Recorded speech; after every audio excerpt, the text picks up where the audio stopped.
आ चुके हैं हम अपना सिग्मा वेब डेवलपमेंट एक्सप्रेस की 12 नंबर ट्यूटोरियल पर। और इस वीडियो से हम CSS को स्टार्टिंग करेंगे और आज से हमारा CSS का पहला वीडियो है। तो CSS के पहला वीडियो में हम CSS की थोड़े से इंट्रोडक्शन जानेंगे और भी ज़्यादा इंट्रोडक्शन अगर आप जानना चाहते हो तो CSS विकिपीडिया लिखकर गूगल पर सर्च कीजिए, आपको पहली वेबसाइट मिलेगा विकिपीडिया का। आप CSS का इन्फॉर्मेशन पूरा इन्फॉर्मेशन जान सकते हो CSS का।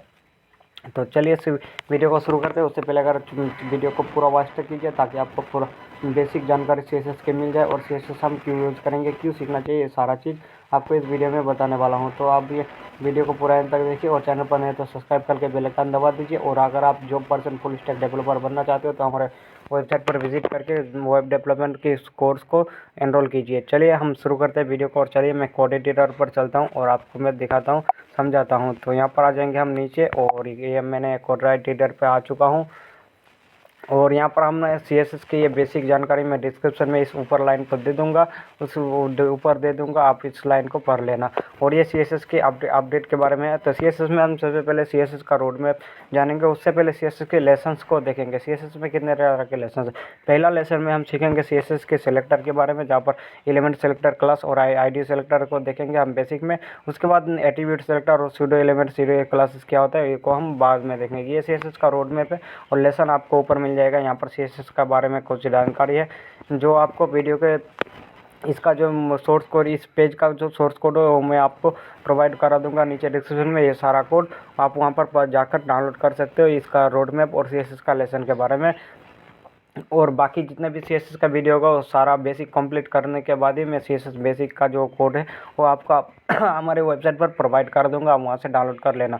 पहले आप CSS को सीखिए और इसके बाद हम जानेंगे सिंटैक्स के बारे में। सिंटैक्स कुछ इस तरह से होता है, सेलेक्टर आता है, उसके बाद प्रॉपर्टी आता है, उसके बाद वैल्यू आता है। इसके बाद सेलेक्टर क्या होता है, ये सिलेक्टर है, यहाँ पर आप देख सकते हैं, यहाँ पर भी हमारे पास आता है। यहाँ पर एक और सिलेक्टर है डिसेंडेंट सेलेक्टर, जो रोड मैप पर मैंने डिस्क्राइब नहीं किया हूँ। और इसके बाद यहाँ पर प्रॉपर्टी वैल्यू आता है, किस तरह का होता है। उसके बाद लिंक एंड CSS, उसके बाद क्लास एंड स्पेसिफिसिटी क्या होता है, ये सारा चीज़ आप जानेंगे। उसके बाद रिस्पॉन्सिव डिजाइन, उसके बाद CSS का फ्रेमवर्क। ये आ गया हमारे पास लेसन। 8 लेसन आता है CSS में। उसके बाद CSS का हिस्टोरी जान लो। 1996 में CSS का पहला लेवल आया था। CSS जो स्टार्ट हुआ था वो पहला लेवल था CSS लेवल 1 यानी CSS 1। ये हमारा इंट्रोडक्शन आया था। इसमें कुछ चीज़ें आया था जो फॉन्ट जैसे कलर, स्पेसिंग और भी कुछ बेसिक चीज़ें आया था। उसके 1992 में CSS का लेवल 2 यानी CSS 2 आया और इसको W3C रिकमेंडेड किया था। आप W3C की वेबसाइट पर जाकर भी CSS के बारे में जानकारी ले सकते हो। इसके बाद इंट्रोडक्शन आया और इसके बाद यहाँ पर कुछ जेड इंडेक्स और पोजीशन के फ्यूचर आया है जो आपको आगे चलकर वीडियो में मिल जाएगा, देखने के मिलेगा ये क्या होता है। उसके बाद 1999 से लेकर 2007 तक यही चीज़ चला है सर्वर पर और ये अपडेट काफ़ी दिन तक चला है। उसके बाद 2021 में ये CSS 3 आया जिसमें हमारे पास इसमें कुछ और भी ज़्यादा अपडेट फ्यूचर आ गया जिसमें हमारा ये सारा चीज़ आ गया था। इसको कोड में आपको दे दूँगा, आप पढ़ लेना। उसके बाद हमारे पास 2017 में CSS की ग्रेड और फ्लेक्स बॉक्स आया है, ग्रेड लेआउट और फ्लेक्स बॉक्स। उसके बाद 2019 में स्क्रॉल स्नैप आया। उसके बाद CSS हाउंडिंग आया। उसके बाद ये सारा चीज़ आया और ये अपडेट के बारे में अभी 2021 और लास्ट अपडेट 2021 में था। इसके बाद यहाँ पर 2021 में CSS स्पेसिफिकेशन लाइकली कंटेंटली इवोल्यूशन हुआ था। और इसके बाद ये सारा चीज़ वर्किंग करता है किसमें, ये CSS जो अभी वर्किंग कर रहा है ये W3C की वेबसाइट, ये जो आपको दिख रहा है ये लिंक आपको विजिट कर के इसके बारे में जानकारी है। w3c.org/style/CSS आप सर्च करोगे तो आपको इस पेज पर पहुंचा दिया जाएगा, CSS वाले पेज पर। इसके बाद यहाँ पर रोड मैप पर देखेंगे तो CSS सेलेक्टर है। सेलेक्टर में हमने यहाँ पर element selector, class selector, ID selector, ये क्या होता है ये आप नेक्स्ट वीडियो में जान लोगे। उसके बाद और मैंने HTML में बताया था ID और CSS क्लास में डिफरेंस क्या होता है, ये मैंने आपको नहीं बताया था, ये आपको CSS में बताने के लिए मैंने छोड़ दिया था, वहाँ पर स्किप कर दिया था। तो यहाँ पर आप एट्रीब्यूट सेलेक्टर आता है और सूडो क्लासेस और डिसेंडेंट सेलेक्टर, ये सारा चीज़ आप आगे चलकर बाद में सीखोगे।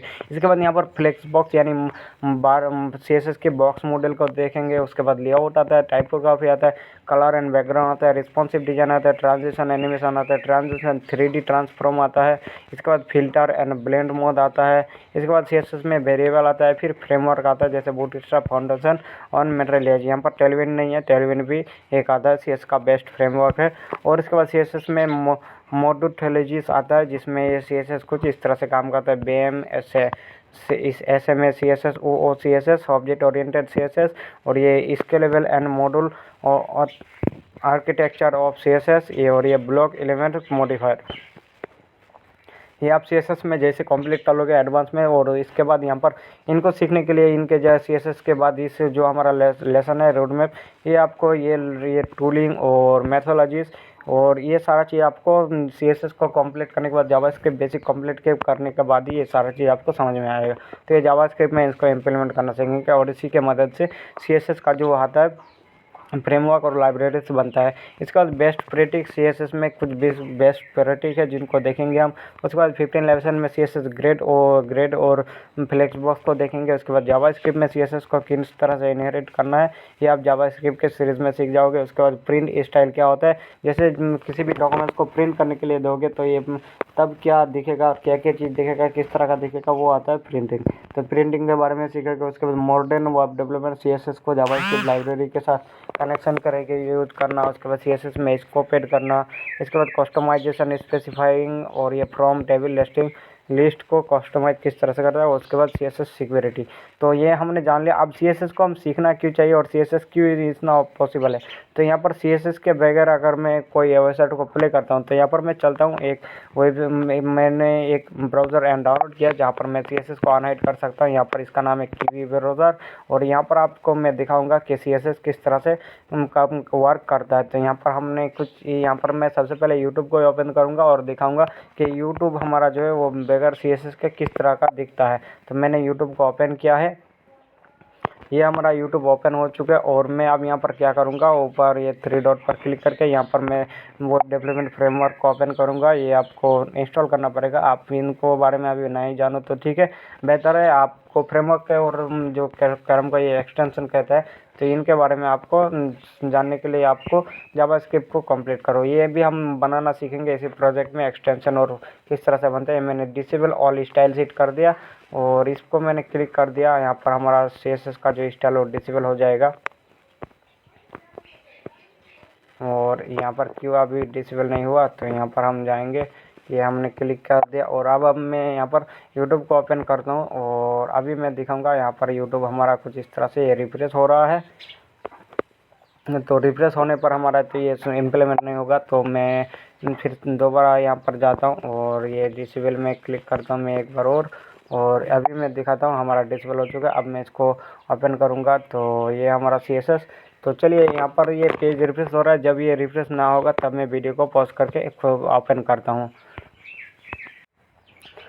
अभी जो मैंने यूट्यूब, आप देख सकते हो यूट्यूब से मैंने CSS को रिमूव कर दिया है। और अब आप देखोगे बगैर CSS के हमारा यूट्यूब किस तरह से दिखेगा। तो आप यह क्या प्रेफर करोगे, ये जो हमारा बॉक्सेस आ गए ये सारा चीज़ आपको दिखेगा। ये हमारा जो टैग्स होता है ऊपर का टैग्स ये शो हो रहा है। टैग्स के बाद ये वीडियो शो हुआ, उसके बाद शॉर्ट वीडियो शो हुआ है। ये शॉर्ट वीडियो कुछ इस तरह से दिखता है। इसके बाद ये वीडियो सेक्शन आ गया, वीडियो यहाँ पर शो होगा। तो क्या इस तरह का आप यूट्यूब देखना पसंद करोगे जो आपको कुछ इस तरह का इंटरफेस दे। तो इस तरह का यूट्यूब देखना कौन पसंद करेगा, कोई नहीं चाहेगा इस तरह का यूट्यूब देखना। यहाँ पर वीडियो कुछ इस तरह से आ रहा है, तो इस तरह का यूट्यूब देखना कौन पसंद करेगा, कोई नहीं पसंद करेगा। तो इसीलिए हमारे पास काम आता है, इसके लिए CSS आता है। जैसे अगर मैं आप रिफ्रेश करूँगा और रिफ्रेश करने पर हमारा CSS अप्लाई हो जाएगा। तो अब आप देखोगे यहाँ पर किस तरह से हमारा और ये बूम गाइस हमारा CSS अब आप देख सकते हो कुछ इस तरह से हमारा यूट्यूब आ गया। तो अब ये ओरिजिनल यूट्यूब है। पहले जो आपको दिखा था ये अगर आप किसी दूसरे बंदे को दिखाओगे तो ये वो कहीं नहीं बोलेगा, कोई नहीं बोलेगा कि वो यूट्यूब था। तो यूट्यूब हमारा ये है, इसका तरह का यूट्यूब देखने के हमें सबको आदत पड़ चुका है, तो यूट्यूब को उस तरह से पहचान भी नहीं पाएगा। तो इसी तरह का हमारे पास CSS इसीलिए काम आता है कि CSS को बगैर हमारा कोई भी वेबसाइट देखने में नहीं अच्छा नहीं लगता। और CSS को से मदद से हम अपना वेबसाइट को डिज़ाइन करेंगे ताकि हमारा वेबसाइट पर विजिटर यूज़र जब आए तो वो ज़्यादा देर तक रहे, ज़्यादा टाइम तक हमारा वॉच करे और ज़्यादा देर तक वेबसाइट पर यूज़ करे। तो इसलिए हमारे पास आता है CSS, ताकि उसको अच्छा इंटरफेस दिखाई दे, अच्छा UI दिखाई दे, ताकि वो अच्छे से ज़्यादा टाइम तक हमारा वेबसाइट पर विजिट करे। तो CSS हम क्यों चाहते हैं, ये आपको ज़रूरी क्यों है पता चल गया। और CSS को बारे में हमने इंट्रोडक्शन भी आपको दिया है, सारा चीज़ आपको मिल गया। अगर आपके मन में कोई भी और सवाल है तो आप नीचे कमेंट कीजिए डिस्क्रिप्शन में। और चलिए मिलते हैं नेक्स्ट चैप्टर में और CSS के बारे में जानेंगे, एट्रीब्यूट और ID क्लास एलिमेंट सेलेक्टर के बारे में। तो मिलते हैं नेक्स्ट वीडियो में। Can keep